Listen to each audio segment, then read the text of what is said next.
ஒவ்வொரு இடத்துலையும் உங்கள் சூழ்நிலைகள், பிரச்சனைகள் நம்மளை சுற்றி இருந்துக்கிட்டு தான் இருக்குது. இதற்கெல்லாம் என்ன காரணம்? இந்த சூழ்நிலை எப்படி நம்ம இதிலேருந்து வெளியில் வரலாம்? நம்மளோட முதல் எதிரி யார்? முதல் எதிரி நம்மளோட எண்ணங்கள். அந்த பழைய நினைவுகள் நம்ம மனசை விட்டு போகாமல் இப்போ ப்ரெசண்ட்டில் என்ன செய்யணுன்னே தெரியாமல் அந்த நினைவுகளோடவே வாழ்க்கையை நம்ம கடந்துட்டுருக்கோம். எப்படி பிரபஞ்சம் நமக்கு உதவி செய்யும்? எப்படி இறைவன் வந்து வேலை செய்வார்? உங்கள் மனநிலையில் நெகட்டிவான எண்ணங்கள், பழைய நினைவுகளை வச்சு நீங்கள் நினச்சிக்கிட்டே இருந்தீங்கன்னா இறைவனே உங்கள் கூட இருந்தாலும் உங்களுக்கு சொல்யூஷன் வராது. இதை எழுதி வச்சுக்கோங்க. அந்த நேரத்தில் அந்த தொழிலாளி சொல்கிறாரு, ராஜாவே எனக்கு எதுவுமே தேவையில்லைன்னு நான் சொல்லிட்டேன், இருந்தாலும் நீங்கள் கேட்குறதுனால நான் சொல்கிறேன், உங்கள் மனசுக்கு என்ன கொடுக்கணும்னு நினைக்கிறீங்களோ அதை சிறப்பாக கொடுங்க, நான் வாங்கிக்க தயாராக இருக்கேன் அப்படின்னு மட்டும் சொல்லிட்டாருங்க. கேட்ட உடனே அவர் என்ன பண்ணாருன்னா, ஒரு 100 ஏக்கர் நிலம், ஒரு வீடு, பொன்னும் பொருளும் பணமும் அவர் கொடுத்தார். புரியுதுங்களா கதையில்? இந்த கதையில் பிரபஞ்சமும் அப்படி தான் எல்லாமே கொடுக்க தயாராக இருக்குது. நம்ம தான் என்ன பண்ணுறோன்னா, எனக்கு இது வேணும், அதன் மேலே நீங்கள் நம்பிக்கை வச்சிங்கன்னா அது கொடுக்குறத நம்மளால் வாங்க முடியாது. இதுதான் உண்மை. இது தெரியாமல் தான் நம்மலாம் கஷ்டப்பட்டுட்டே இருக்கோம்.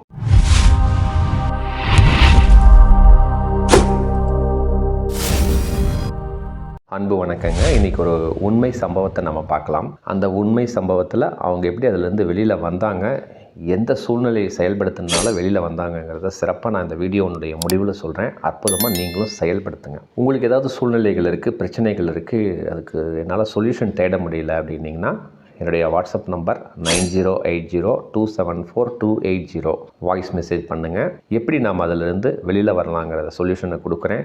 கட்டணம்லாம் எதுவும் கிடையாதுங்க. அற்புதமாக பேசி நலமாக செயல்படுத்தலாம். வாழ்க்கைங்கிறது சந்தோஷமாக வாழ்கிறதுக்கு தான் அப்படிங்கிறத ஃபஸ்ட்டு புரிஞ்சுக்கிங்க. அதாவதுங்க, நமக்கு ஒரு புரிதல் தன்மை இல்லை. கொஞ்சம் யோசனை பண்ணி பாருங்கள். நமக்கு முதல் எதிரி யார்? நம்ம தேவைகள் எதுவுமே நடக்க மாட்டேங்குது. எக்ஸாம்பிள், சார் நான் பிஸ்னஸ் பண்ணேன் சார், எனக்கு லாஸ் ஆகிடுச்சு சார். இந்த வேலை செஞ்சேன் சார், எனக்கு ப்ரமோஷன் வரல, அந்த வேலையை விட்டு என்னை தூக்கிட்டாங்க, பாலிடிக்ஸ் பண்ணிட்டாங்க சார். நான் இதை படிக்கணும்னு நினச்சேன் சார், என்னால் படிக்க முடியல சார். இந்த பொண்ணு நான் கல்யாணம் பண்ணணும்னு நினச்சேன், பண்ண முடியல சார். என் மனைவி நான் சொல்கிறத கேட்குறதே இல்லை சார், கொஞ்சம் கூட ரெஸ்பான்ஸ் இல்லாமல் இருக்காங்க சார். என் கணவர் என்கிட்ட மதிக்கிறதே இல்லை, நான் சொல்கிறத கேட்குறதே இல்லை சார். எங்கள் மாமியாரோட என்ன பண்ணுறதுன்னே தெரில சார், ரொம்ப கஷ்டப்பட்டுட்டு தான் குடும்பம் நடத்துகிறேன். இந்த மாதிரி ஒவ்வொரு இடத்துலையும் உங்கள் சூழ்நிலைகள், பிரச்சனைகள் நம்மளை சுற்றி இருந்துக்கிட்டு தான் இருக்குது. இதற்கெல்லாம் என்ன காரணம்? இந்த சூழ்நிலை எப்படி நம்ம இதிலேருந்து வெளியில் வரலாம்? இன்னொன்று இருக்குது சார், என் பையன் வந்து இந்த மாதிரி ஒரு பொண்ணை கல்யாணம் பண்ணிட்டு போயிட்டான் சார், என்ன செய்யறதுன்னே தெரில, என் மனசு ரொம்ப கஷ்டமாக இருக்குது, என் பையன் என் கூட வரணும். இந்த மாதிரி நம்ம வாழ்க்கையில் பல தேவைகளை நம்ம கேட்குறோம். அதற்கு இந்த இறைத்தன்மை அல்லது நமக்கு மேலே இருக்கிற பிரபஞ்சம் ஹெல்ப் பண்ணணுன்னு தான் இருக்குது. ஆனால் நமக்கு அது வாங்க தெரியல. அதுதான் இந்த வீடியோனுடைய தொகுப்பு. எந்த மனநிலையில் நம்ம இருந்தால் அந்த பிரபஞ்சத்தின் அருளால், இந்த இறையருளால் அதுக்கு ஒரு சொல்யூஷன் வரும் அப்படிங்கிறது தான் இந்த வீடியோனுடைய தொகுப்பு. சிறப்பாக வீடியோக்குள்ளே போகலாங்க. நான் ஃபஸ்ட்டு ஒரு கேள்வி கேட்டேன், நம்மளோட முதல் எதிரி யார்? கொஞ்சம் யோசனை பண்ணுங்கள். முதல் எதிரி நம்மளோட எண்ணங்கள். எண்ணங்கள்னால் என்ன? நம்ம மனசில் ஏதோ ஒரு நினைவுகள் வந்துக்கிட்டே இருக்கும். இப்படி செஞ்சிட்டான், அப்படி செஞ்சிட்டான், அப்படி இருக்கணும், இப்படி இருக்கணும் அப்படிங்கிற எண்ணங்கள் வந்துக்கிட்டே இருக்கும். அந்த தாட்ஸ் வந்துக்கிட்டே இருக்கிறதுனால தான் அதுதான் நம்மளோட முதல் எதிரிங்கிறத ஃபஸ்ட்டு புரிஞ்சுக்கிங்க. சரி சார், இந்த எண்ணங்களை நான் தூக்கணும், நான் என்ன சார் செய்கிறது? கொஞ்சம் யோசனை பண்ணி பாருங்கள். இந்த எண்ணங்கள் எதனால் வருது? பல நினைவுகள், கடந்த கால நினைவுகளை நினச்சி தான் இந்த எண்ணங்களே வருது. உதாரணம் சொல்லட்டுங்களா? இந்த பிஸ்னஸ் பண்ண என்னை பார்ட்னர் ஏமாற்றிட்டான், அந்த பார்ட்னர் இந்த ஏமாத்தினால எனக்கு பணம் போயிடுச்சு அப்படின்னு சொல்லி அந்த நடந்த நிகழ்வுகள், அந்த நினைவுகளை வச்சியே இன்றைக்கி மனசில் எண்ணங்களை ஓட விட்டிக்கிட்டே இருக்குது. சார் நான் அவங்கள லவ் பண்ணேன் சார், அவங்களும் லவ் பண்ணுறேன்னு சொன்னாங்க, ஆனால் என்னன்னு தெரில சார், கல்யாணம் பண்ணிக்கல சார், எனக்கு ரொம்ப கஷ்டமாக இருக்குது சார்னு சொல்லி ஏற்கனவே ஒரு நடந்த நினைவுகளை இப்போது நினச்சிக்கிட்டே இருக்கிறதுனால தான் நமக்கு என்ன ஆகுதுன்னா பல நெகட்டிவான நினைவுகள், எண்ணங்கள் வந்துக்கிட்டே இருக்குது நம்ம மனசில். அந்த பழைய நினைவுகள் நம்ம மனசை விட்டு போகாமல் இப்போ ப்ரெசண்ட்டில் என்ன செய்யணுன்னே தெரியாமல் அந்த நினைவுகளோடவே வாழ்க்கையை நம்ம கடந்துட்டுருக்கோம். எப்படி பிரபஞ்சம் நமக்கு உதவி செய்யும்? எப்படி இறைவன் வந்து வேலை செய்வார்? இந்த பிரபஞ்சம் அல்லது இந்த இறை சக்தி எப்போ நம்ம தேவைகளை கொடுப்போம்னா, நம்ம வந்து ஒரு சந்தோஷமான ஸ்டேட்டில் இருந்து நிகழ்காலத்தில் இருந்தால் மட்டும்தான் இது கிடைக்கும் அப்படிங்கிறத ஃபஸ்ட்டு புரிஞ்சுக்கிங்க. நான் அதெல்லாம் செய்ய மாட்டேன் சார், எனக்கு ஒரு அஃபர்மேஷன் சொல்லுங்கள் அப்படின்னா எந்த மாற்றமும் நடக்காது. இதை ஃபஸ்ட்டு அக்செப்ட் பண்ணிக்கங்க. நீங்கள் வந்து ஜோசியத்தை நம்பலாம், ஜாதகத்தை நம்பலாம், பில்லி சூனியம்னு இருக்குது, பிளாக் மேஜிக் அப்படின்னு சொல்கிறாங்க, பரிகாரம்னு சொல்கிறாங்க, பல கோயில்கள் நீங்கள் போகலாம். எல்லாம் போனாலும் உங்கள் மனநிலையில் நெகட்டிவான எண்ணங்கள், பழைய நினைவுகளை வச்சு நீங்கள் நினச்சிக்கிட்டே இருந்தீங்கன்னா இறைவனே உங்கள் கூட இருந்தாலும் உங்களுக்கு சொல்யூஷன் வராது. இதை எழுதி வச்சுக்கோங்க. ஸோ இப்போது அந்த சொல்யூஷன் வேணுங்கிறதுக்காக தான் நான் அந்த வீடியோவையே தொகுத்திருக்கேன். சிறப்பாக பாருங்கள். ஒரு உதாரணம் சொல்கிறேன். அந்த உதாரணம் ஒரு கதை பார்த்துட்டு நம்ம அந்த உண்மை சம்பவத்துக்கு போகலாங்க. ஒரு நாட்டில் ஒரு ராஜா இருக்கார். அந்த ராஜா அந்த ஊரை சுற்றி பார்க்கணுன்னு சொல்லிட்டு தன் படை தளபதிகளோட வீரர்களோட போயிட்டுருக்கார். ஒரு ஊருக்குள்ளே போகும்பொழுது அவரோட செருப்பு பிஞ்சு போச்சு. என்னடா இந்த மாதிரி ஆயிடுச்சு, இங்கே யாராவது பக்கத்தில் ஏதாவது செருப்பு தைக்கிறவங்க இருக்காங்களா அப்படின்னு சொல்லி அந்த ராஜா கேட்குறாரு. உடனே அந்த காவலாளிகள் ஓடி வந்து அந்த செருப்பு எடுத்துகிட்டு யார் பக்கத்தில் இருக்காங்க அப்படின்னு சொல்லி தேடும் பொழுது ஒரு 1/2 கிலோமீட்டர் தூரத்தில் பார்த்தீங்கன்னா ஒரு செருப்பு தேய்க்கும் தொழிலாளி இருக்கிறார். அவர்கிட்ட போய் கொடுக்குறாங்க. அந்த காவலாளிகள் போய் கொடுக்குறாங்க. இந்த மாதிரி அரசர், நாங்கள் ஊரை சுற்றி பார்க்க வந்தோம், அப்போ ராஜாவோட செருப்பு பிஞ்சு போச்சு, கொஞ்சம் தைச்சி கொடுங்க அப்படிங்கிறார். உடனே தைச்சி கொடுக்குறார். தைச்சி கொடுத்த உடனே பணம் கொடுக்கணும். காவலாளிகள் கேட்குறாங்க, எவ்வளோப்பா பணம் வேணும்னு. இல்லை பரவாயில்ல அப்படின்னு சொல்லிட்டாரு. சரின்ட்டு அந்த காவலாளிகள் அந்த காலனியை வாங்கிட்டு வந்து ராஜா கிட்ட கொடுத்துட்டாங்க.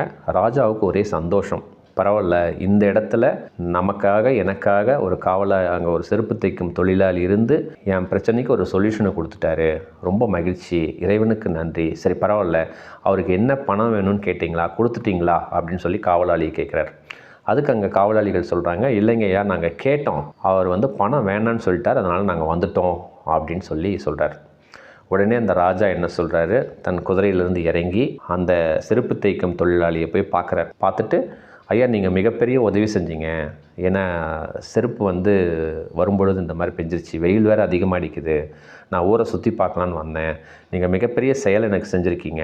ஸோ உங்களுக்கு என்ன சம்பளம் வேணும்னு சொல்லுங்கள், நான் கொடுத்தா தான் என் மனசு சந்தோஷமாக இருக்கும், சிறப்பாக கேளுங்க, நான் தரேன் அப்படின்னு சொல்லி அந்த செருப்பு தேய்க்கும் தொழிலாளிக்கிட்ட கேட்குறார் அந்த ராஜா. உடனே அந்த தொழிலாளி கேட்குறாரு, இல்லைங்கய்யா, இந்த நாட்டினுடைய ராஜாவுக்கு நான் செருப்பு தைச்சி கொடுத்ததே நான் ஒரு புண்ணியமாக நினைக்கிறேன், அதனால் எனக்கு பணமெல்லாம் எதுவும் வேணாங்க அப்படின்னு சொல்கிறார். இருந்தாலும் அந்த ராஜாவுக்கு, இல்லை, நீங்கள் என்ன வேணும்னு கேளுங்க, நான் கொடுத்தா தான் நான் அடுத்த என்னோடய வேலையை நான் பார்ப்பேன், என்ன வேணும்னு சொல்லுங்கள் அப்படின்னு சொல்கிறார். அந்த நேரத்தில் அந்த தொழிலாளி சொல்கிறாரு, ராஜாவே, எனக்கு எதுவுமே தேவையில்லைன்னு நான் சொல்லிட்டேன், இருந்தாலும் நீங்கள் கேட்குறதுனால நான் சொல்கிறேன், உங்கள் மனசுக்கு என்ன கொடுக்கணும்னு நினைக்கிறீங்களோ அதை சிறப்பாக கொடுங்க, நான் வாங்கிக்க தயாராக இருக்கேன் அப்படின்னு மட்டும் சொல்லிட்டாருங்க. புரியுதுங்களா நான் சொல்கிறது? கேட்ட உடனே அவர் என்ன பண்ணாருன்னா, ஒரு 100 ஏக்கர் நிலம், ஒரு வீடு, பொன்னும் பொருளும் பணமும் அவர் கொடுத்தார். புரியுதுங்களா கதையில்? இந்த கதையில் பிரபஞ்சமும் அப்படி தான் எல்லாமே கொடுக்க தயாராக இருக்குது. நம்ம தான் என்ன பண்ணுறோன்னா, எனக்கு இது வேணும், இந்த வேலை நான் செஞ்சிட்ருக்கேன், இதில் இப்படி நடக்கணும், இந்த கார் நான் வாங்க போகிறேன், இப்படி இருந்தால் எனக்கு நல்லா இருக்கணும், என் பொண்ணு இப்படி இருந்தால் நல்லாயிருக்கும், என் பையன் இந்த பொண்ணை கல்யாணம் பண்ணிட்டா நல்லா இருக்கணும், என் மாமியார் இப்படி இருந்தால் நல்லா இருக்கணும்னு சொல்லி நினைக்கிறதெல்லாம் நம்ம தான். எப்போ ஒருத்தன் இந்த பிரபஞ்சம் எனக்கு எல்லாத்தையும் சிறப்பாக கொடுத்துட்ருக்கு, நமக்கு மேலே இருக்கிற சக்தி சூப்பராக கொடுத்துட்ருக்கு அப்படின்னு நீங்கள் எப்போ நம்புறீங்களோ, அந்த ராஜா கொடுத்த மாதிரி அவன் எதிர்பார்க்காததை விட அதிகமாக அள்ளி கொடுக்கும். இதுதாங்க யூனிவர்சல் லா, இதுதாங்க ஈர்ப்பு சக்தி, இதுதான் பிரபஞ்சத்தின் சக்தி. ஸோ இது நமக்கு தெரியல. அந்த தொழிலாளி என்ன கேட்டார், உங்கள் மனசுக்கு எது சரின்னு படுதோ அதை எனக்கு கொடுங்க, நான் சந்தோஷமாக ஏற்றுக்கிறேன்னா. அதே போல் நம்மளும் இந்த பிரபஞ்சத்திட்ட கேட்கும் பொழுது, உனக்கு எல்லாமே தெரியும், என்ன நீ நலமாக கொடுக்குறியோ அதை நான் சந்தோஷமாக வாங்கிக்கிறேன் அப்படிங்கிற மனநிலையில் நீங்கள் இருந்தீங்கன்னா, இந்த பிரபஞ்சம் நீங்கள் கேட்குறத விட அள்ளி கொடுக்கும். இதுதாங்க உண்மை. நமக்கு ஏன் தெரியுங்களா நடக்கலை? ஃபஸ்ட்டு சொன்னனே, நம்மளோட எதிரிகளை நம்ம கூடவே வச்சுட்ருக்கோம், நம்ம மனசுலேயே வச்சுட்ருக்கோம். அதுதான் எண்ணங்கள். அப்படி ஆயிடுச்சு, இப்படி ஆயிடுச்சு, அவன் என்னை ஏமாற்றிட்டான், என் புருஷன் இப்படி சொல்லிட்டான், என் பொண்டாட்டி என்னை இப்படி பண்ணிட்டாங்க அப்படின்னு சொல்லி அந்த வருத்தங்களை, வேதனைகளை நம்ம மனசுக்குள்ளே வச்சுக்கிட்டே இருந்தீங்கன்னா அந்த பிரபஞ்சம் நமக்கு கொடுக்காது, அந்த ஆப்பர்ச்சுனிட்டிஸ் நம்ம லைஃப்பில் வராதுங்கிறத ஃபஸ்ட்டு புரிஞ்சுக்குங்க. ஸோ அந்த இறை சக்திக்கு, அந்த பிரபஞ்ச சக்திக்கு அவ்வளோ வலிமை இருக்குங்க. அதன் மேலே நீங்கள் நம்பிக்கை வச்சிங்கன்னா அது கொடுக்குறத நம்மளால் வாங்க முடியாது. இதுதான் உண்மை. இது தெரியாமல் தான் நம்மலாம் கஷ்டப்பட்டுட்டே இருக்கோம். ஏதோ நடந்த நிகழ்வுகள், அதை நினச்சி ஒரு வருத்தம், இல்லை ஃப்யூச்சரில் இது நடந்துருமா அப்படிங்கிற பயத்தில் இருந்துக்கிட்டே இருக்கிறதுனால தான் அந்த பிரபஞ்சத்தோட நீங்கள் கனெக்ட் ஆக முடியல, இறைவனோட கனெக்ட் ஆக முடியாதனால உங்கள் ஒவ்வொரு தேவைகளையும் கஷ்டப்பட்டு நீங்கள் நினச்சதை விட கம்மியாகவே நீங்கள் வாழ்க்கையில் அடைஞ்சிட்ருக்கீங்கிறத ஃபஸ்ட்டு புரிஞ்சுக்கிங்க. கொஞ்சம் நான் சொன்ன இந்த ஓமைகளை உங்கள் வாழ்க்கையோட பொருத்தி பார்த்தீங்கன்னா இந்த உண்மை உங்களுக்கு புரியும். இந்த இறைத்தன்மை, இந்த பிரபஞ்சங்க நம்ம ஃப்ரீயாக ஒரு சரணாகதி ஸ்டேட்டில் நீ தான் எனக்கு எல்லாமே செஞ்சிட்ருக்க, உனக்கு என்னன்னு தெரியும், எனக்கு சிறப்பாக செயல்படுத்து அப்படின்னு நீங்கள் கேட்டிங்கன்னா அள்ளி கொடுக்க தயாராக இருக்குங்கிறத ஃபஸ்ட்டு டிக்ளேர் பண்ணுங்கள். ஒரு உண்மை சம்பவத்தை நான் சொல்கிறேன்னு சொல்லியிருந்தேன். இந்த கதை உங்களுக்கு தெரிஞ்சதுன்னா உங்களுக்கு புரிதல் தன்மை வரும். ஒரு 7-8 மாதமே இருக்கும்னு நினைக்கிறேன். ஒரு அம்மா என்கிட்ட பேசினாங்க. அவங்க இருக்கிறது வந்து திருச்சியில் இருக்காங்க. இந்த மாதிரிங்க, என் பையன் வந்து ஒரு பொண்ணை கல்யாணம் பண்ணிட்டான், ரொம்ப கஷ்டமாக இருக்குது, அவங்க வீட்டுக்கும் போய் பார்த்தோம், கொஞ்சம் கூட மரியாதையே இல்லை, அந்த பொண்ணு கொஞ்சம் கூட சரியில்லை, அந்த பொண்ணை எப்படி வச்சு நாங்கள் மருமகளாக ஏற்றுக்கிறது, அவங்க அப்பா அம்மாவையும் போய் பார்த்தோம், சரியில்லாத குடும்பம், என்ன செய்கிறதுனே தெரியல, எனக்கு என் பையன் எங்கள் கூட வரணும், இதுக்கு நான் என்ன செய்யணும், நான் என்ன அஃபர்மேஷன் பண்ணணும் அப்படின்னு கேட்டாங்க. நான் சொன்னேன், கொஞ்சம் விளக்கமாக நீங்கள் ஃபோன் பண்ணுங்கம்மா, இந்த டைமுக்கு நான் ஃப்ரீயாக இருப்பேன், நீங்கள் பேசுங்க அப்படின்னு. பேசும்பொழுதும் அவங்க என்ன சொல்கிறாங்க தெரியுங்களா, சார் அந்த குடும்பம் நல்லாவே இல்லை சார், நல்ல குடும்பமே இல்லை, அந்த பொண்ணுக்கு கொஞ்சம் கூட மரியாதை தெரில, அவங்க அப்பா அம்மா கொஞ்சம் கூட மதிக்கிறதே இல்லை, என் பையனை ஏமாற்றிட்டாங்க, என் பையனை சூனியம் பண்ணிட்டாங்க, அதான் பிளாக் மேஜிக்னு சொல்கிறாங்கல்ல, அந்த மாதிரி ஏதோ பண்ணிட்டாங்க சார், மயக்கிட்டாங்க, என் பையன் எங்களோட இருக்கணும், அதுக்கு நான் என்ன செய்யணும், என்ன அஃபர்மேஷன் பண்ணுங்க, இது மட்டும் எனக்கு சொல்லுங்கள் சார். அவங்களோட கேள்வியே இதுதான். அப்புறம் நான் கேட்டேன், சரிங்கம்மா உங்கள் கணவர் என்ன செய்கிறாரு, என்ன வேலை செய்கிறாங்க, உங்கள் மாமனார் மாமியார், உங்கள் கூட பிறந்தவங்க, உங்கள் அப்பா அம்மா எல்லாம் என்னென்ன பண்ணுறாங்கன்னு கேட்டுட்டு, உங்களுக்கு ஒரு பொண்ணு இருக்காங்க அப்படின்னாங்க. ஸோ பையன் ஃபஸ்ட்டு, 2வது பொண்ணு இருக்காங்க, காலேஜ் படிச்சுட்டு இருக்காங்க அப்படின்னு சொன்னாங்க. சரிங்கம்மா உங்கள் பையன் என்ன படிச்சிருக்காங்க அப்படின்னு கேட்டேன். அந்த பையன் சென்னையில் இன்ஜினியரிங் காலேஜ் முடிச்சிருக்காரு. இன்ஜினியரிங் காலேஜ் முடித்த உடனே ஃபர்தராக வந்து எம்இ படிக்கணும்னு சொல்லியிருக்காங்க. அதுக்கு அவங்க திருச்சியிலேருந்து அந்த பையனுக்கு பணம் அனுப்பிட்டு இருந்திருக்காங்க. அது ஒரு 2 வருஷம். அதுக்கப்புறம் தான் வந்து இவங்களுக்கு தெரிய வருது, என் படிக்கும் பொழுதே அவன் சொல்லியிருக்கான், இன்ஜினியரிங் காலேஜ் படிக்கும் பொழுதே நான் ஒரு பொண்ணை கல்யாணம் பண்ணுறேன், லவ் பண்ணுறேன் அப்படின்னு சொன்னதுக்கு இவங்க அம்மா ஒத்துக்கலை, அதெல்லாம் நம்ம குடும்பத்துக்கு ஆகாது, அந்த மாதிரி எதுவும் பண்ணிட்டு வராத அப்படிங்கிறத சொல்லியிருக்காங்க. இவன் பல தடவை முயற்சி செய்யும் பொழுதெல்லாம் அவங்க ஸ்டாப் பண்ணிட்டாங்க. அதனால் அந்த பையன் அவங்க அம்மாக்கிட்டேயும் அப்பாக்கிட்டேயும் இந்த விஷயத்தையே சொல்லலை. ஸோ இவங்க அந்த பையன் எம்இ படிக்கிறான்னு சொல்லிட்டு பணம் அனுப்பிட்டுருக்காங்க. ஆனால் நடந்தது என்னென்னா, இன்ஜினியரிங் மட்டும்தான் படிச்சிருக்கான், ஒரு வேலை கோயம்புத்தூரில் ஒரு வேலையை தேடிக்கிட்டான், சம்பளம் வந்துட்டுருக்கு. ஃபர்தராக எம்இ அவன் படிக்கலை, ஆனால் எம்இ படிக்கிறேன்னு சொன்னதுனால இவங்களும் மாதம் மாதம் பணம் அனுப்பிட்டுருக்காங்க. இதுதான் சூழ்நிலை. அவன் கல்யாணம் பண்ணிட்டான். கல்யாணம் பண்ணி குழந்தை ப்ரெக்னன்சியாக இருக்காங்க, 3 மாதமோ 4 மாதமோ. இந்த ஸ்டேஜில் தான் அவங்க பேரண்ட்ஸ்க்கு தெரிய வருது, பையன் இந்த மாதிரி கல்யாணம் பண்ணிக்கிட்டான். அவங்க வந்து கோயம்புத்தூரில் இருக்காங்க. ஸோ இவங்க பணம் அனுப்புனதெல்லாம் இவனுக்கு அனுப்பியிருக்காங்க. இவன் எம்இ படிக்கல, இன்ஜினியரிங் முடிச்சுட்டு ஒரு ஜாப்பில் கோயம்புத்தூரில் இருக்கான். கோயம்புத்தூர்லேயே ஒரு வீடு பார்த்து குடும்பத்தோடு அவங்க ஃபேமிலியோடு இருக்கான். கல்யாணம் ஆயிடுச்சு. இதுதான் ஸ்டேட்டஸ். இவங்களுக்கு எப்போ தெரிய வருது, 3-4 வருடங்கள் கழித்து தான் இவங்களுக்கு வருது. அவன் கல்யாணம் பண்ணி 2 வருஷம் ஆச்சு. அவங்க மருமகள் மாசமாக இருக்காங்க, 4 மாதம் அப்படிங்கும்பொழுது தான் இவங்களுக்கு அந்த புரிதல் தன்மை கன்வே ஆகுது. அப்போ தான் பையன் சொல்கிறான், நான் ஏற்கனவே சொல்லி பார்த்தேன், நீங்கள் எதுவுமே கேட்கல, அதனால் நான் கல்யாணம் பண்ணிவிட்டு கோயம்புத்தூரில் தான் இருக்கேன், நான் எம்இ எல்லாம் படிக்கலை, வேலைக்கு போயிட்டுருக்கேன் அப்படின்னு சொல்லியிருக்கான். இவங்களும் அதுக்கப்புறம் என்னடா இந்த மாதிரி ஆயிடுச்சேன்னு சொல்லி எப்போவுமே ஒரு கோபம் இருக்கும். இந்த மாதிரி ஆயிடுச்சுங்கும் பொழுது அவங்க வீட்டுக்கு போயிருக்காங்க. அந்த பொண்ணும் எப்போவுமே ஒரு சண்டை போடும் பொழுது, கல்யாணம் ஆயிடுச்சு, மாசமாக இருக்காங்க, இப்போ போய் நம்ம கேள்வி கேட்க முடியுமா? கொஞ்சம் யோசனை பண்ணி பாருங்கள். நீ பண்ணது கரெக்டாக, நான் பண்ணது கரெக்டாக அப்படின்லாம் கேட்டால் எதுவுமே நடக்காது. அவங்க ஒரே வார்த்தையில் சொல்லிட்டாங்க, எல்லாமே நடந்து போச்சு, இப்போ என்ன செய்யலான்னு சொல்லுங்கள், அவ்வளோதான் அவங்களோட கேள்வி. அந்த பொண்ணோட கேள்வியும் அதுதான், அந்த அப்பா அவங்க சம்மந்தியோட கேள்வியும் இதுதான். எல்லாம் நடந்து போச்சுங்க, இப்போ என்ன செய்யலாம்? பையன்கிட்ட கேட்டால், ஆமாம் நீங்கள் இந்த பொண்ணை ஏற்றுக்குங்க, இதை தவிர அவங்ககிட்ட எந்த பதிலுமே இல்லை. இவங்க ஏற்றுக்கல. இவங்களோட சூழ்நிலை என்ன, எனக்கு என் பையன் என் கூட வரணும், இதுதான் அவங்களோட கேள்வி. இது மட்டுமே அவங்க கேள்வியாக இருக்குது. இது பாசிபிலிட்டிஸா? யோசனை பண்ணி பாருங்கள். நான் வந்து இந்த இடத்துல இந்த பையன் தப்பு பண்ணிட்டான், அந்த பொண்ணு தப்பு பண்ணிட்டாங்க, இவங்க தப்பு பண்ணிட்டாங்க, அவங்க சம்மந்தி தப்பு பண்ணிட்டாங்க, எதையுமே நான் சொல்ல விரும்பலை. உங்கள் மனசை ஃபஸ்ட்டு தெளிவாக வச்சுருக்கணும் அப்படிங்கிறத நான் இந்த இடத்துல சொல்ல விரும்புகிறேன். இது சொன்ன உடனே அவங்களுக்கு ஒரு சில சொல்யூஷன்கள்லாம் நான் சொன்னேன். இல்லைம்மா, உங்கள் மனசில் இந்த பிரபஞ்சம்ங்கிற சக்தி நமக்கு என்ன கேட்குறோமோ கிடைக்கும். நீங்கள் வந்து உங்கள் மனசில் அவங்க சரியில்லை, அவங்க இப்படி இருக்காங்க அப்படி இருக்காங்கன்னு சொல்லி அந்த நெகட்டிவிட்டியை நிறைய நினச்சிட்டு ஏற்கனவே நடந்த நிகழ்வுகளை, அந்த நினைவுகளையே நீங்கள் எண்ணங்களில் நீங்கள் வச்சுக்கிட்டே இருந்தீங்கன்னா உங்களுக்கு கம்ஃபர்டபுளாக லைஃப் நல்லா இருக்காது.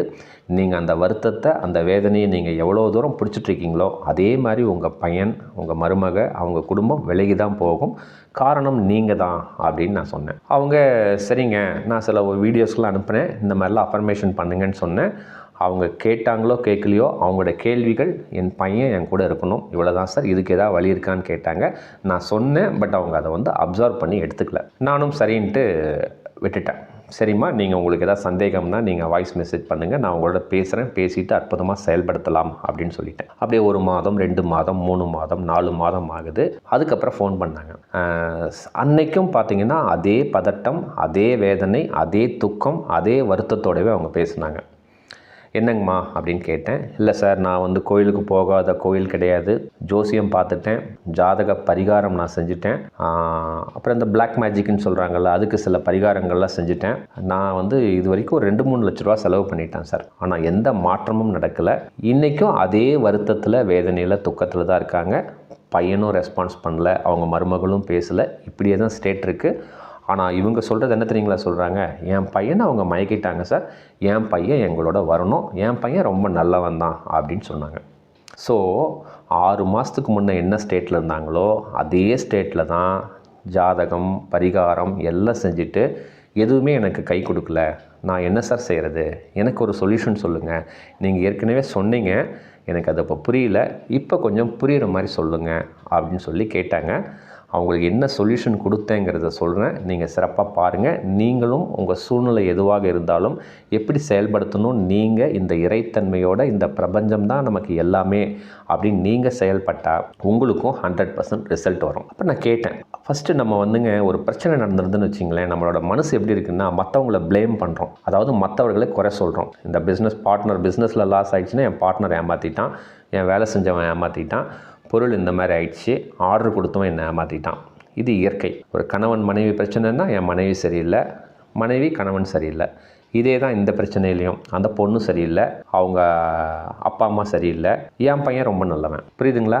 அப்போ நான் ஒரு கேள்வி கேட்டேன், அம்மா வருத்தப்படாதீங்க, நான் கேட்குறதுக்கு கொஞ்சம் பதில் சொல்லுங்கன்னு. உங்கள் பையனுக்கு அறிவு இருக்கா இல்லையா, இதுதான் கேட்டேன். அவங்க கொஞ்சம் கோவப்பட்டாலும் பரவாயில்லைங்கம்மா, நான் கேட்குற கேள்விக்கு பதில் சொல்லுங்கள். இல்லைங்க, என் பையன் ரொம்ப நல்ல பையன், அவங்க அந்த மாதிரி மயக்க வச்சுட்டாங்க, என்னென்னே தெரில, எதுவுமே பேச மாட்டேங்கிறான் அப்படின்னு சொன்னாங்க. நான் சொன்னேன், இல்லைம்மா, உங்கள் பையன் இன்ஜினியரிங் காலேஜ் படிச்சிருக்கான், இன்ஜினியரிங் காலேஜ் படிக்கும் பொழுதே பொண்ணை லவ் பண்ணுறேன்னு சொல்லியிருக்கான், அதுக்கப்புறம் எம்இ படிக்கிறேன்னு சொல்லியிருக்கான், நீங்கள் பணம் அனுப்பியிருக்கீங்க, அப்போவே கல்யாணம் பண்ணிக்கிட்டான், உங்களுக்கு தெரியாமையே கோயம்புத்தூரில் இருக்கான், பட் சென்னையில் தான் படிச்சுட்டு இருக்கேன்னு சொல்லியிருக்கான். ஸோ இத்தனை வேலைகளை உங்கள் பையன் செஞ்சுருக்காங்கும் பொழுது உங்கள் பையன் அதை பிடிச்சி தான் செஞ்சுருக்கான். அவங்க என்ன சொல்கிறாங்கன்னா, என் பையன் ரொம்ப நல்லவன், அவங்க தான் ஏமாற்றிட்டாங்க அப்படின்னு சொல்லி பிரச்சனைகளை மற்றவங்க மேலேயே தூக்கி போடுறாங்க. இதுக்காக தான் நான் இந்த இடத்துல விளக்குறேன். அதாவதுங்க, ஒரு சூழ்நிலை நடக்குது, இப்போ அந்த பையனுக்கும் அந்த பொண்ணுக்கும் கல்யாணம் ஆயிருக்குன்னா அந்த பையனோட பங்கும் 50% இருக்குங்கிறத அக்செப்ட் பண்ணுறதே இல்லை. எந்த பேரண்ட்ஸுமே என் பொண்ணு நல்ல பொண்ணு, என் பையன் நல்ல பையன் அப்படின்னு தான் நினச்சிட்டு இருக்கிறீங்க. கொஞ்சம் கன்சிடர் பண்ணி பாருங்கள். ஒரு இஷ்யூ நடக்குதுன்னா அந்த இஷ்யூவில் அவனுக்கும் அந்த 50% இருக்குது, அவனோட சம்மதத்தில் தான் அந்த கல்யாணம் நடந்திருக்குங்கிறத ஃபஸ்ட்டு அக்செப்ட் பண்ணணும். புரியுதுங்களா? நம்ம அக்செப்ட் பண்ணுறதே இல்லை, அவங்க சரியில்லை, இவங்க சரியில்லை, அதனால தான் இப்படி ஆயிடுச்சு, என் பையன் வரணும். நான் சொன்னேன், இந்த ஜென்மத்தில் இது நடக்காதுமா. உங்கள் மனநிலையில் மாற்றம் கொண்டு வராமல் நீங்கள் கோயிலுக்கு போனாலும் சரி, ஜோசியத்தை பார்த்தாலும் சரி, ஜாதகத்தை போனாலும் சரி, என் இறைவனே உங்கள் கூட இருந்தாலும் உங்களுக்கு சொல்யூஷன் நடக்காது அப்படின்னு சொல்லி சொன்னேன். சொன்னதுக்கப்புறம் தான் அவங்க சொன்னாங்க, சரிங்க சார், இப்போ நான் என்ன பண்ணணும், ஏன்னா எல்லா வழிகளும் பார்த்துட்டாங்க, எதுலேயும் சொல்யூஷன் வரலங்கிறதுனால என்ன சொல்யூஷன்னு கேட்டாங்க. அப்போ கேட்டேன், உங்கள் கணவர் உங்களோட தான் நீங்கள் இருக்கிறீங்க, ஏதாவது மிஸ் அண்டர்ஸ்டாண்டிங் இருக்குல்ல அப்படின்னு கேட்டேன். எப்படி சார், கணவன்னா எப்படி சார், நீங்கள் செய்கிறது கணவனுக்கு பிடிக்கல, அவங்க செய்கிறது உங்களுக்கு பிடிக்கல, மிஸ் அண்டர்ஸ்டாண்டிங் இருக்குல்ல? இருக்குது சார், இருந்தாலும் வாழ்கிறீங்க இல்லை? வாழ்கிறோம் சார். சரி, ஓகே. உங்கள் அம்மா மேலே, உங்கள் அண்ணன் மேலே, உங்கள் மாமியார் மேலே, உங்கள் மாமனார் மேலே உங்களுக்கு வருத்தம் இருக்கா? இருக்குது சார். ஸோ இத்தனை வருத்தங்களும் இருக்குது, இருந்தாலும் நீங்கள் குடும்பம் நடத்திட்டு தான் இருக்கிறீங்க. புரியுதுங்களா? அப்போது அதே மாதிரி தான் உங்கள் பையனும். நீங்கள் எல்லாமே நீங்கள் நினைக்கிற மாதிரியே நடக்கணும் அப்படின்னா முடியாது. அதற்கு நீங்கள் இந்த பிரபஞ்சத்தினரில் இந்த இறைத்தன்மையை நீங்கள் ஒன்ஸ் நீங்கள் அடைஞ்சால் தான் இதெல்லாம் அக்செப்ட் பண்ணுற ஸ்டேட் வரும். இல்லைன்னா உங்களுக்கு சொல்யூஷன் வராதுங்கம்மா அப்படிங்கும்போது அவங்களுக்கு புரியல. இல்லை சார், கொஞ்சம் புரிகிற மாதிரி சொல்லுங்கன்னாங்க. அப்போ தான் நான் சொன்னேன், நீங்கள் நினைக்கிற மாதிரி உங்கள் கணவர் இருக்காரா? இல்லை. நீங்கள் நினைக்கிற மாதிரி உங்கள் பொண்ணு இருக்கா? இல்லை. நீங்கள் நினைக்கிற மாதிரி உங்கள் மாமியார் இருக்காங்களா? இல்லை. நீங்கள் நினைக்கிற மாதிரி உங்கள் அப்பா அம்மா இருக்காங்களா? இல்லை. அப்புறம் எப்படிங்கம்மா நீங்கள் நினைக்கிற மாதிரி உங்கள் பையன் இருப்பான்? புரியுதுங்களா? ஸோ எப்போவுமே நம்ம வாழ்க்கையில் நம்ம நினைக்கிற மாதிரி நமக்கு ஆப்போசிட்டில் இருக்கிறவங்க இருக்கணும்னு அவசியம் கிடையாது. ஸோ அது இருக்கணும் அப்படின்னு நீங்கள் நினச்சிங்கன்னா இந்த பிரபஞ்சத்தோட பழைய நினைவுகள்லாம் தூக்கி போட்டு மனசில் ஒரு வருத்தம் வேதனை இல்லாமல் எல்லாமே உனக்கு தெரியும்ப்பா, நீ சிறப்பாக கொடுத்துருக்க, அற்புதமாக நான் செயல்படுத்திகிட்டு இருக்கேன் அப்படின்னு அந்த செருப்பு தேய்க்கும் தொழிலாளி எப்படி அந்த ராஜா கிட்ட கேட்டானோ அந்த மாதிரி நீங்கள் இந்த இறைவன் கிட்ட கேட்டிங்கன்னா உங்களுக்கு என்ன தேவைகளோ அற்புதமாக கிடைக்கும். இதுதாங்க உண்மை. அவங்களுக்கு அதுக்கப்புறம் நான் ஒவ்வொன்றுக்கும் அஃபர்மேஷன் கொடுத்தேன். ஏன்னா இத்தனை பேர் ஆல்ரெடி அவங்க மனசில் ஒரு வருத்தத்தில் இருக்கிறாங்க. அந்த வருத்தத்தெல்லாம் கிளியர் பண்ணுங்கன்னு சொல்லி அவங்களுக்கு சில அஃபர்மேஷன், அன்பு தியானம், சிறப்பு தியானம் அதெல்லாம் கொடுத்து அதுக்கப்புறம் உங்கள் பையனுக்கு நீங்கள் என்ன அஃபர்மேஷன் பண்ணணும்னு சொல்லி சிறப்பாக சொன்னேன். அவங்க வாய்ஸ் மெசேஜ் பண்ணேன். அதை அவங்க எப்படி சொல்கிறேன் என்னங்கிறத செயல்படுத்தினாங்க. செயல்படுத்தினதுக்கப்புறம் ஒரு 2 months 3 months இருக்கும். அதுக்கப்புறம் பையன் அவங்க மருமக வந்து பேசியிருக்காங்க. அதாவதுங்க நம்ம மனநிலையில் மாற்றம் கொண்டு வந்து ஒரு கவலை வருத்தம் வேதனை இல்லாமல் இந்த இறைவன்கிட்ட அந்த பொறுப்பை கொடுத்துடணும். இறைவன் தான் எல்லாமே கொடுத்துருக்கிறாருன்னு நீங்கள் எப்போ நம்புறீங்களோ அப்போ உங்களுக்கு நல்லது நடக்கும். நீங்கள் அதெல்லாம் விட்டுட்டு ஏற்கனவே இப்படி ஆயிடுச்சு அப்படி ஆயிடுச்சுன்னு சொல்லி கடந்த காலத்தில் இறந்த கால நினைவுகளை அப்படியே நீங்கள் மனசோடு வச்சுட்டு இருந்தீங்கன்னா எதிர்காலம் உங்களுக்கு கேள்விக்குறியாயிடும். எதிர்காலத்தை பற்றி ஒரு பய உணர்வு ஆகிடும். அதுக்கப்புறம் என்ன செய்கிறதுனே தெரியாது. அந்த உறவு முறைகளோ உங்கள் தேவைகளோ பக்கத்திலே வராது. இதுதாங்க உண்மை. ஓகேங்களா? ஸோ நான் சொல்கிற அஃபர்மேஷனை நீங்கள் 100% செயல்படுத்தினா சூப்பராக ரிசல்ட் வரும். அவங்களுக்கு நான் சொன்னது அந்த ஏற்கனவே பல நபர்கள் மேலே இருந்த வருத்தம் வேதனை துக்கத்துக்கெல்லாம் ஒரு அஃபர்மேஷன் சொல்லிவிட்டு அந்த அம்மாவுக்கு 2 அஃபர்மேஷன் கொடுத்தேங்க அவங்க பையன் விஷயத்தில். ஃபஸ்ட்டு கேள்வி தியானம். இறைவனர்களால் என் பையன் விஷயத்தில் எது நடந்தால் நான் ரொம்ப சந்தோஷமாக இருப்பேனோ அதனை இந்த இறைவன் சிறப்பாக எனக்கு செயல்படுத்தி கொடுத்துட்டே இருக்காரு. நானும் சந்தோஷமாக இருக்கேன். இறைவனுக்கு நன்றி. First affirmation. 2வது, நான் சந்தோஷப்படுற மாதிரி என்னோடய பையன் அவங்களோட குடும்ப நபர்கள் உறுப்பினர்கள் ரொம்ப சந்தோஷமாக மகிழ்ச்சியாக அன்பாக நலமாக இருக்காங்க. இதற்கு இந்த இறைவன் சூப்பராக செயல்படுத்தி கொடுத்துட்ருக்காரு. இறைவனுக்கு நன்றி. இவ்வளோ தாங்க 2 அஃபர்மேஷன் அவங்க பையனை பொறுத்து. அதுக்கப்புறம் அவங்க ஏற்கனவே இருந்த வருத்தங்கள் வேதனைகளுக்கெல்லாம் சில அஃபர்மேஷன் இதை அவங்க செயல்படுத்தினாங்க. 2 மாதத்தில் அவங்களுக்கு அவங்களோட மைண்டு பாசிட்டிவ் ஆகிடுச்சு. அவங்க அந்த இறைத்தன்மை அந்த பிரபஞ்ச சக்தியோட ஒரு உணர்தல் தன்மைக்கு வந்தாங்க. அவங்க பையன் அவங்க மருமகளே வந்து பேசினாங்க. குடும்பம் இன்றைக்கி சந்தோஷமாக இருக்காங்க. இவ்வளோ தாங்க வாழ்க்கை. நம்மளாம் என்ன தெரியுங்களா நினைக்கிறோம், நான் நினச்சது நடக்கணும் அப்படின்னு நீங்கள் எப்போ முயலுக்கு 3 கால் அப்படின்னு நீங்கள் நிற்கிறீங்களோ அப்போ தான் நம்ம வாழ்க்கையில் பல பிரச்சனைகள் பல இன்னல்கள் பல சொல்யூஷன் தெரியாமல் சூழ்நிலைகள் போயிட்டே இருக்கும். ஸோ எந்த உறவு முறையாக இருந்தாலும் சரி, தொழில் சார்ந்த இடத்துலையாகவும் சரி, ஒரு பிரச்சனைன்னா ஃபேஸ் டு ஃபேஸ் ஒருத்தருக்கு ஒருத்தர் பேசுங்க. யாருக்கு பிரச்சனையோ அவங்க டைரெக்டாக பேசுங்க. இல்லையா இறைவனர்களால் அனைத்தும் சிறப்பாக கொடுத்துருக்க அப்படின்னு சொல்லி ஒரு மனசில் ஒரு வருத்தம் வேதனை இல்லாமல் நீங்கள் இந்த பிரபஞ்ச சக்தியோடு நீங்கள் இணைஞ்சால் எந்த சூழ்நிலை எந்த பிரச்சனையாக இருந்தாலும் 100% சொல்யூஷன் வரும். சிறப்பாக செயல்படுத்தி பாருங்கள். வாழ்க்கைங்கிறது சந்தோஷமாக வாழ்கிறதுக்கு மட்டும்தாங்க. மிக்க மகிழ்ச்சிங்க.